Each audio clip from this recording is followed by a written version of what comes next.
Assalamu alaikum students. This is your mathematics teacher Shardani Alfaz. In today's lecture, we will cover exercise 1.3 complex number. Exercise 1.3 के अंदर अगर आप question number 1 को देखते हैं तो उसके अंदर क्या कहा जा रहा है कि solve the complex equation for z and w, यानी कि इसके अंदर आपने z और w की वैल्यू निकालनी है। मैंने ऑलरेडी क्वेश्चन को सॉल्व किया हुआ है, आप इसको देख लें। मैं इसका मेथड जो है आपको समझा देता हूँ। देखिए, आपके पास यहाँ पे दो इक्वेशंस लिखी हुई हैं। ये पहली इक्वेशन है और ये दूसरी इक्वेशन है। अब पहली इक्वेशन पे जो इक्वेशन है वो क्या लिखी हुई है उसको पढ़ते हैं। 3z plus 2 plus iota w 11 minus iota 2 minus iota z minus w minus 1 plus iota. अब पहले ना आपने z को एलिमिनेट करना है। देखिए, z को एलिमिनेट करने के लिए आपने क्या करना है कि सेकंड इक्वेशन में जो z का कोफिशिएंट है उसको फर्स्ट से मल्टीप्लाई करना है और फर्स्ट वाले को आपने सेकंड से कर देना है मल्टीप्लाई, यानी कि इस वाले 3 को क्रॉस मल्टीप्लाई कर देंगे आप इक्वेशन 2 से मल्टीप्लाई कर देंगे और 2 माइनस आयोटा को आप मल्टीप्लाई कर देंगे इक्वेशन नंबर 1 से। तो आप इक्वेशन नंबर 1 पे देखें, सारी टर्म्स में आपको 2 माइनस आयोटा मल्टीप्लाई होता हुआ दिख रहा होगा। सिमिलरली यहाँ पे आपने सबको 3 से मल्टीप्लाई कर लिया और सबट्रैक्ट में क्यों कर रहा हूँ, ताकि z एलिमिनेट हो जाए। यानी कि साइन मैंने यहाँ पे चेंज कर दी, ये पॉजिटिव हो जाएगा, ये नेगेटिव, ये दोनों कैंसिल हो जाएंगे।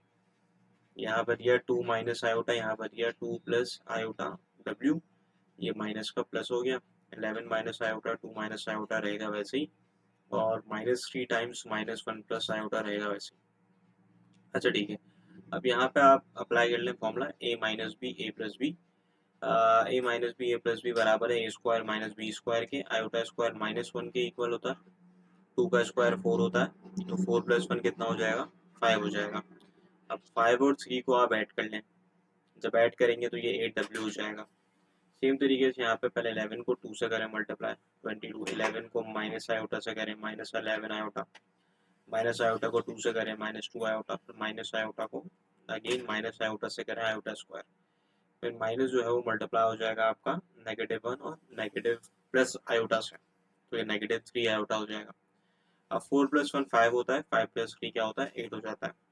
अब इनको ऐड कर लें, देखिए मैंने रियल नंबर्स को ऐड कर लिया। 22 प्लस 3 25 -1 बिकम 24, -16 आउटा रहेगा वैसे। अब आपने क्या करना है, यहाँ से आप 8 कॉमन निकाल सकते हैं। 8 आप कॉमन निकालें, 8 से 8 कैंसिल हो जाएगा, ये w की वैल्यू आ गई, यानी कि पहले वेरिएबल का आंसर आपको मिल गया। अब सेकंड वेरिएबल के लिए आपने w को ले जाके मर्जी की इक्वेशन में पुट कर सकते हैं, इधर 1 और 2। मैंने 2 मुझे ज़्यादा आसान लग रही थी, इसकी वजह से मैंने इसको 2 पे पुट कर दिया। अब जैसे 2 पे पुट करूंगा तो w की जगह 3 -2 आयोटा आ जाएगा, -3 प्लस 2 आयोटा, ये जाके राइट हैंड साइड में प्लस का 2 आयोटा माइनस का हो जाएगा, और ये माइनस का 3 प्लस का 3 हो जाएगा। -1 plus 3 will become 2 iota, -2 iota will become minus iota. ये 2 माइनस आयोटा यहाँ मल्टीप्लाई कर रहा है, वहाँ जाके डिवाइड करेगा, तो z का आंसर 1 आ जाएगा। तो हम सोल्यूशन सेट बनाएंगे, उसमें w की वैल्यू 3 -2 आयोटा है, और बेटा z का आंसर आपके पास क्या आ जाएगा, 1 आ जाएगा। तो ये सिंपल सा क्वेश्चन था, तो इसको हम इस तरीके से सॉल्व कर सकते हैं।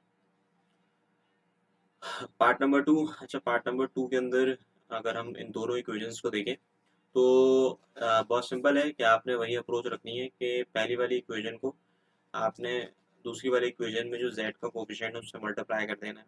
लाइक आपने उसको 3 माइनस आयोटा से मल्टीप्लाई करना है, और दूसरी वाली इक्वेशन को आपने 2 से मल्टीप्लाई करना है। तो देख लें यहाँ पे ये सारे मल्टीप्लाई होकर लिख दिए गए। 3 माइनस आयोटा एक फैक्टर इंक्रीज हो गया।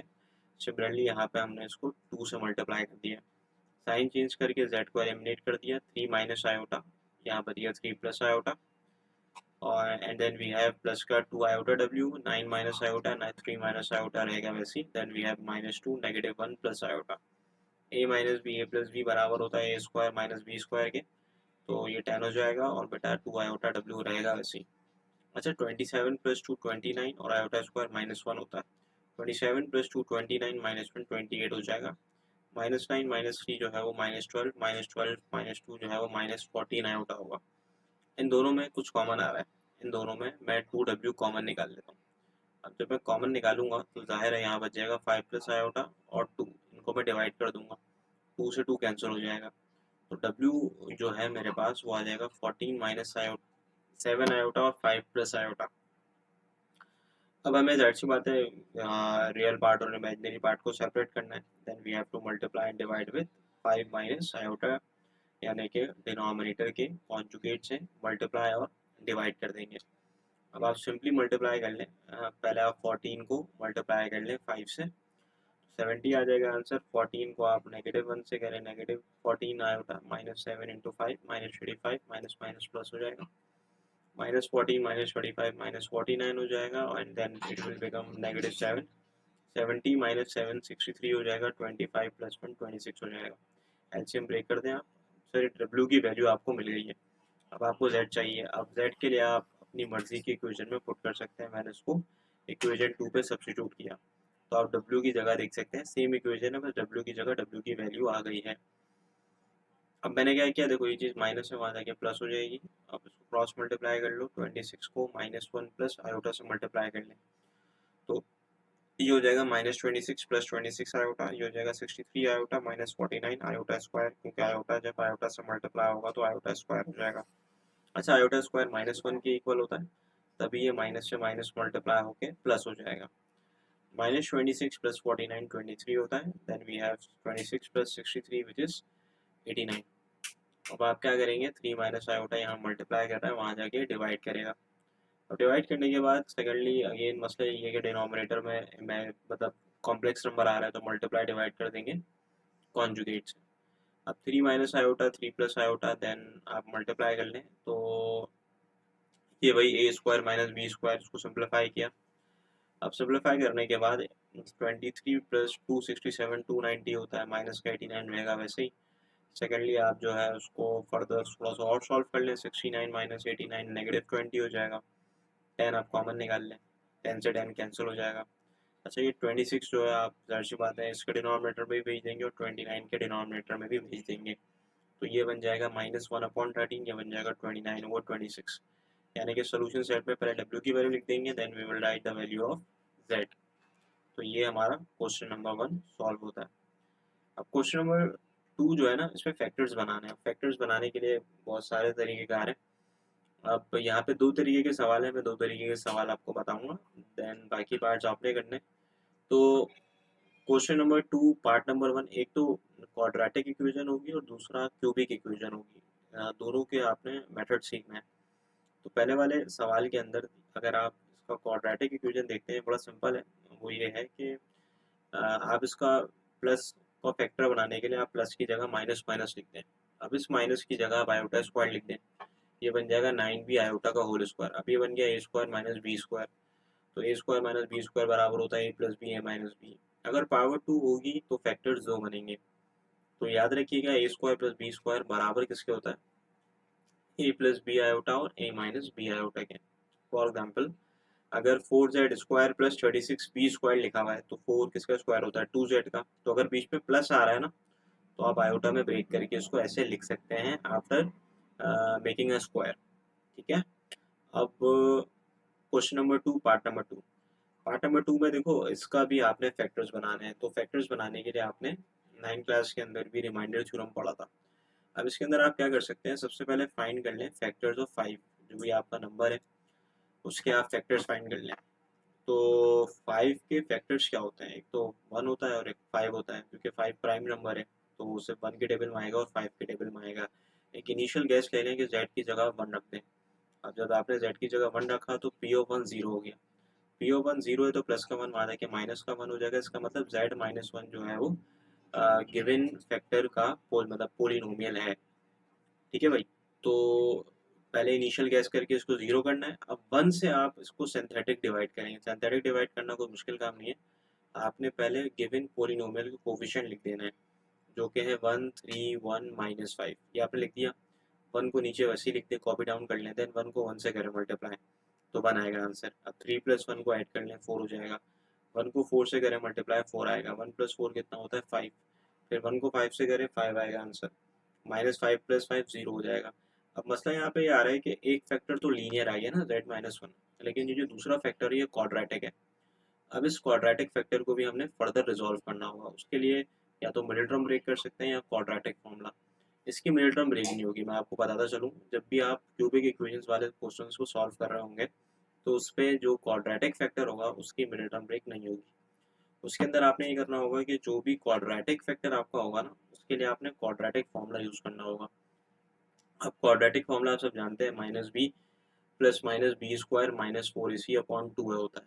तो मैंने वैल्यूज सब्सटीट्यूट कर दी यहाँ पे। तो आप substituting the values, what is the value of Z, Z की वैल्यू आ गई -2। देखो यहाँ पे जेड की वैल्यू 2 आ गई, लेकिन मुझे जेड की वैल्यू थोड़ी फाइंड करनी थी, मुझे तो फैक्टर निकालने थे। तो मैं क्या करता हूँ, एक दफ़ा इसको प्लस पे लिख देता हूँ, एक दफ़ा माइनस पे। तो फिर एक सिंपल सी बात ये है, इसको मैं लेफ्ट हैंड साइड में शिफ्ट कर देता हूँ, इसको भी लेफ्ट हैंड साइड में शिफ्ट कर देता हूँ। इसका मतलब ये होगा कि हमने सॉल्व किसको किया था, Z square plus 4z plus 5 को सॉल्व किया था।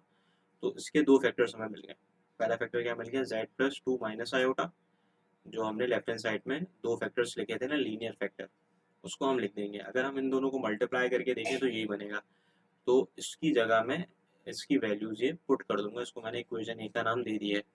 जैसे ही मैं पुट करूंगा तो तीन लीनियर फैक्टर्स आ जाएंगे। ख्याल रहे कि अगर लीनियर इक्वेशन है तो हमारे पास तीन लीनियर फैक्टर्स आएंगे। तो ये क्वेश्चन नंबर 2 की अप्रोच है, इसको आप इस तरीके से सॉल्व कर सकते हैं। अब देखिए लास्ट क्वेश्चन है, that is question number 3। Question number 3 पे कंप्लीटिंग स्क्वायर मेथड है। अब कंप्लीटिंग स्क्वायर मेथड के अंदर भी कोई मुश्किल काम नहीं है, आसान सी बात है। देखिए पहला स्टेप ये है इसके अंदर कि आपने पहले डिवाइड करना है कोफिशिएंट ऑफ एक्स स्क्वायर को दोनों जगह, फिर आपने कांस्टेंट को राइट हैंड साइड में शिफ्ट करना है, फिर आपने ऐड करना है half multiply by coefficient of x का square on both side, make formula and simplify. ये मेथोडोलॉजी आपने फॉलो करनी है, ये एल्गोरिथम आपने फॉलो करना है। अच्छा, इसको मैं अप्लाई करके दिखाता हूँ तो ज़्यादा बात समझ आएगी। देखिए पहला स्टेप क्या है कि dividing by coefficient of x square, यहाँ जेड स्क्वायर है, यहाँ पे जेड स्क्वायर है, कोफिशिएंट 1 है, तो मैंने 1 से डिवाइड कर दिया दोनों जगह, तो 1 से डिवाइड करने में कोई फर्क आएगा नहीं। कांस्टेंट को राइट हैंड साइड में शिफ्ट कर दें तो प्लस का 5 वहाँ जाके माइनस का 5 हो जाएगा। अब आपने क्या करना है, adding half multiply by coefficient of Z -4 है, -4 अपॉन 2 -2 का स्क्वायर 4 होता है। तो आप 4 को दोनों जगह ऐड कर दें, ऐड करेंगे तो यहाँ बच जाएगा -5 + 4 -1। अब इसका ना लाजमी तौर पर जब ऐड करेंगे ना आप half multiply by coefficient of x का होल स्क्वायर, तो यहाँ फॉर्मूला बनेगा लेफ्ट हैंड साइड पे। तो ये फॉर्मूला बनेगा ए स्क्वायर माइनस का 2ab प्लस बी स्क्वायर, जो बराबर होता है ए माइनस बी के होल स्क्वायर के। Taking square root on both side, square root cancel हो जाएगा, यहाँ बच जाएगा z-2 is equal to plus minus iota minus का 2 वहाँ जाके प्लस का 2 हो जाएगा। तो z का आंसर आपके पास 2 प्लस माइनस आयोटा आ जाएगा। अच्छा, सेम तरीके से पार्ट नंबर 6 मैंने कराया है, और प्लस का 64 वहाँ जाके माइनस का 64 हो जाएगा, टेकिंग स्क्वायर रूट। ये एक ही स्टेप के अंदर हो जाएगा सॉल्व करने के। ये बहुत आसान सा सवाल है क्योंकि इसमें z का कोफिशिएंट ही नहीं है। तो अब ये वाला सवाल मैंने इसलिए करवा दिया, बाकी पार्ट में अगर आप देखें ना तो जेड स्क्वायर कोफिशिएंट 1 है, तो आप उसको सेम इसी मेथड से सॉल्व कर सकते हैं, उसमें कोई चेंजेस नहीं है। इसके अंदर आपने क्या करना होगा, सबसे पहला काम dividing by 34 on both side. आप सबसे पहले 34 को दोनों जगह डिवाइड कर दें। डिवाइड करने के बाद आपने नेक्स्ट काम ये करना होगा, इसको सिंप्लीफाई कर लें, 2 3 ज़ा 2 17 ज़ा, और ये बन जाएगा -1/34। फिर आप लिख लें adding half multiply by coefficient of Z, 3 का स्क्वायर 9, 72 ज़ा 19, 19 का स्क्वायर करेंगे, 72 ज़ा 34 सॉरी, 34 का स्क्वायर 1156 होगा। आपने इसके स्क्वायर को दोनों जगह ऐड कर दिया, अगेन मेक अ फॉर्मूला। ये 9 किसका स्क्वायर था, 3 का, 1156 किसका स्क्वायर था, 34 का, क्योंकि बीच में माइनस आ रहा है तभी बन जाएगा ये माइनस बी का होल स्क्वायर। अब यहाँ एलसीएम ले रहे हैं, एलसीएम से अगर आप नहीं लेना चाहते तो आपके पास साइंटिफिक कैलकुलेटर भी है, आप इसको पुट कर सकते हैं, आपको आंसर मिलेगा -25 1156। उसके बाद आप taking square root on both side, square root cancel हो गए, z-3/34 will become plus minus 5/34 iota, ये चीज़ माइनस की वहाँ जाके प्लस हो जाएगी। then we are getting the answer of z which is 3 plus minus 5 iota upon 34। तो बच्चों ये हमारा कंप्लीट चैप्टर है, एक्सरसाइज 1.3। इसके अंदर हमें ये वर्किंग करनी है।